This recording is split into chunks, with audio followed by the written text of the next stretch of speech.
Okay, thank you, Mr. Chairman. And I first want to start by thanking all of the poll workers. Every time I go to the polls, we all, as we vote, we get to know our poll workers. They're usually our neighbors, and they come in early. And whether you're a 6 in the morning till 8 p.m. state, whatever the hours are, they work those long hours to help us carry out this great democracy that our country enjoys. And there's been for years we've seen a shortage coming. I know when our Secretary of State has talked about this in Louisiana, maybe other states too, where seems like some of the poll workers that are getting older, there aren't as many younger people coming in. So maybe we can also encourage people to become poll workers because that is something we've had an issue with for years now. But I want to thank those poll workers who have done this year in and year out, and we'll be doing this again in November, and to make sure we give them all the safety protocols that they need. Uh, I want to start with Miss Washington because I don't know if she knows it or not, but she and I actually are linked together in history.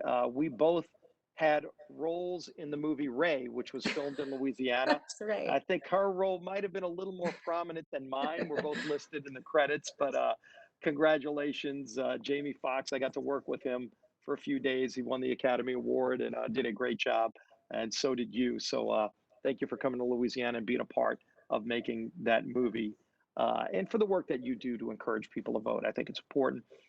However, people are going to vote, we all should be encouraging people to exercise the right to vote. And in each state, they give you multiple options.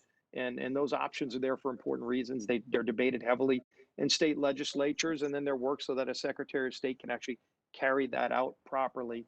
So I think we need to do everything we can to encourage people. There's never been more opportunities to go legally vote and exercise your right to carry out this franchise that our country's built upon. So thank you for the work that you're doing there, Ms. Washington. I Thank don't know you, if and you thank you wanted to for say your anything about acting expertise.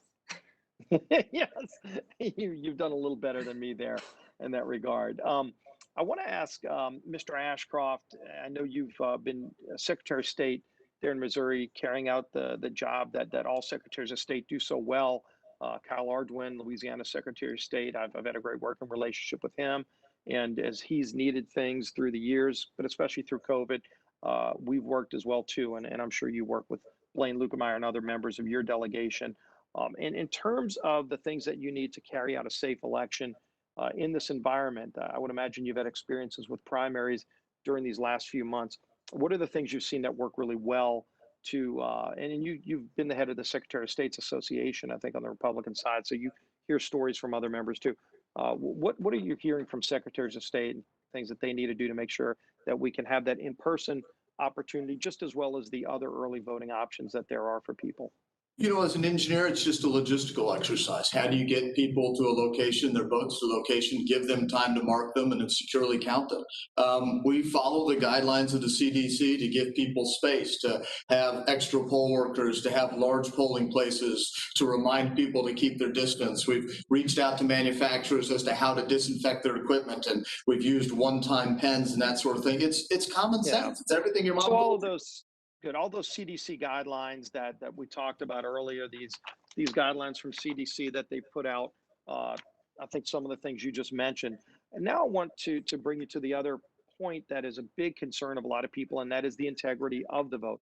Because as any of us vote, as we encourage everybody who's legally eligible to vote, if somebody does cast a ballot illegally, it undermines the integrity of our vote. And I think Yes. that's the other part of this that we can't just ignore. I know some people try to minimize it or say it doesn't happen.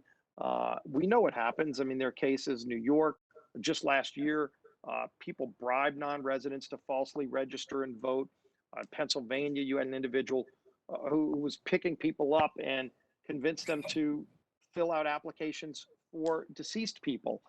In Maryland, a non-citizen was found guilty of voting in multiple 10 different federal elections. On and on, we see these kind of stories. And so rooting out voter fraud is important.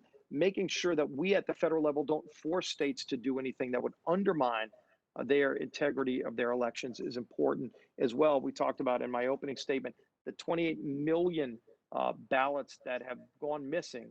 In Los Angeles County, there was just a court order recently where they were forced to remove 1.5 million people who were on their rolls illegally, not legally, illegally, they wouldn't remove them. The court made them remove them because if you've got that opportunity for fraud, it happens. What have you seen, especially with other secretaries you've talked to? Well, we see vote fraud occur from people paying people to register, paying people to vote, to people changing absentee ballots in midstream. We had a state house race where we had to have a new election 4 years ago in the city of St. Louis, where a judge looked at all the evidence of fraud and allegations that people voted when they said they hadn't, overturned that election, and the election was totally different when it was done correctly, and a different individual won. Well, thank you for that, Mr. Chairman. I yield back the balance of my time.